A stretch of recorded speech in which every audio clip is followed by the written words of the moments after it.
राजस्व मंत्री चंद्रशेखर बावनकुले ने कहा कि उद्धव ठाकरे की मांगों पर विचार तभी होगा जब वे आधिकारिक पत्र के माध्यम से आएंगे।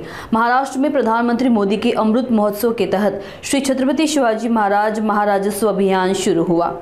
बाढ़ और खेती को हुए नुकसान का पंचनामा जारी है। किसानों को तत्काल सहायता उपलब्ध कराई जाएगी। विधायक और सांसद 1 माह का वेतन मदद स्वरूप देंगे। केंद्र और राज्य सरकार मिलकर राहत कार्य में जुटी है।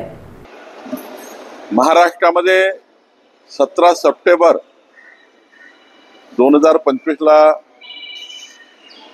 माननीय पंतप्रधान नरेंद्र मोदीजी यांच्या अमृत महोत्सवी जन्मदिवसाच्या दिवशी राज्यामध्ये श्री छत्रपती शिवाजी महाराज महाराजस्व अभियान सुरू करण्यात आलं। 2 ऑक्टोबर 2025 पर्यंत म्हणजे महात्मा गांधीजी यांच्या जयंतीपर्यंत हे अभियान चालणार आहे।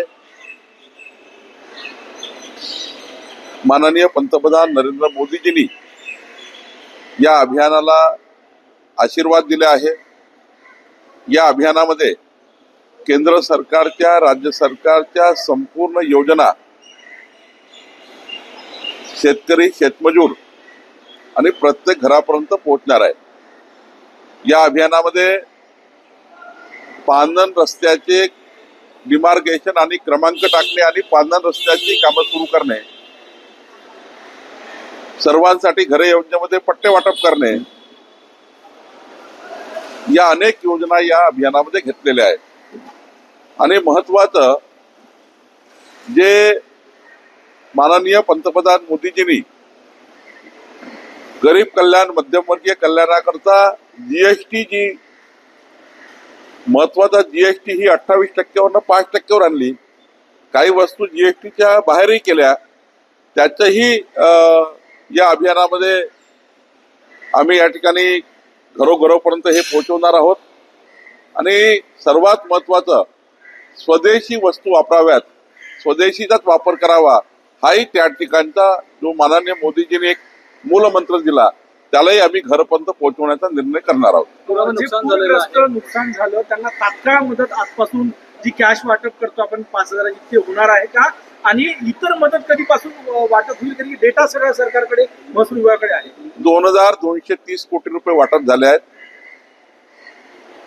आणि आता कालपर्यंत पुन्हा जेव्हा मी संपूर्ण वॉर रूम मधनं माहिती घेतली, 17 लाख हेक्टर त्या ठिकाणी जमिनीच्या पिकाचं नुकसान पुन्हा आता कालपर्यंत पंचनामे आले आहे। याचे सुद्धा आज उद्या GR निघतील। तातडीची मदत जी शेतकऱ्यांना द्यायची आहे ते तहसीलदार मार्फत कलेक्टर मार्फत ती वेगळी द्यायची आहे। शेतकऱ्याचे पैसे वेगळे द्यायचे आहेत। सोबतच जे घरं पडले आहेत त्यांचे पैसे वेगळे द्यायचे आहेत। जे काही वेगवेगळ्या आपल्याला खावटी द्यावी लागते ते द्यायची आहे। तसं वेगवेगळं जे 8-10 प्रकारचे आम्ही आपत्ती व्यवस्थापन मध्ये जे मदत पुनर्वसनाच्या माध्यमातून जे वाटप करतो ते सारं वाटप या ठिकाणी सुरू झालेलं आहे। अनेक लोकप्रतिनिधी, जनप्रतिनिधी, NGOज आणि मोठ्या प्रमाणावर व्यावसायिक सुद्धा या ठिकाणी आपापल्या पद्धतीने त्या ठिकाणी मदत करण्याचा प्रयत्न करतात आहे। मला असं वाटतं की आपत्ती फार मोठी आहे, नुकसान फार मोठं झालं आहे। यातनं लोकांना कसं बाहेर काढता येईल याचा प्रयत्न महाराष्ट्र सरकारचा सुरू आहे। पंचनामे करण्याचे आदेश जे आहेत ते महसूल विभागाच्या अधिकाऱ्यांना नाही असं म्हणतायत। ते सोयाबीनचं जे येलो मोजॅक आलं त्याचे पंचनामे अजूनही सुरू झाले नाही।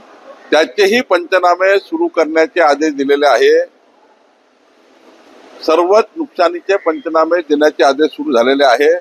त्यामुळं कोणी असं म्हणू शकत नाही की पंचनामे होणार नाही, सर्वच पंचनामे होणार आहे। माती वाहून गेली मोठ्या प्रमाणामध्ये, वाळू सुद्धा आलेली आहे शेतांमध्ये। या संदर्भात महसूल विभागाचं काय धोरण आहे? खरडून गेलेल्या जमिनीबद्दलचे आम्ही वेगळे पंचनामे करतो, त्यांच्याकरता वेगळा नॉर्म्स आहे पैसे देण्याचा। खरडून गेलेल्या जमिनी रिस्टोर करणे आणि ते जे त्याचं नुकसान फार मोठं होतं आणि पुन्हा पीक येत नाही, त्यामुळे त्या जमिनी चांगल्या करणे याकरता शासनाची वेगळी मदत शेतकऱ्याला आम्ही करतो। एका महिन्याचा पगार देण्याचं जाहीर केलं आहे। विजय वडेट्टीवार 6 महिन्याचा मी पगार देण्याचं जाहीर केलं आहे आणि इतरांनी सुद्धा भाजप काँग्रेस सगळ्या आमदारांनी 6 महिन्यात आमच्याही आमदारांनी 1 महिन्याचा पगार देण्याचा निर्णय घेतला आहे। आणि अजून जी काही मदत पगारानेच नाही, ही जी काही मदत खाजगी स्वरूपाने जी काही मदत त्या ठिकाणी NGOच्या माध्यमातून आमचे सर्व आमदार, लोकप्रतिनिधी आणि भारतीय जनता पार्टी ही या ठिकाणी आमचे कार्यकर्ते करतायत. नरखेड, काटोल, सावनेर या भागामध्ये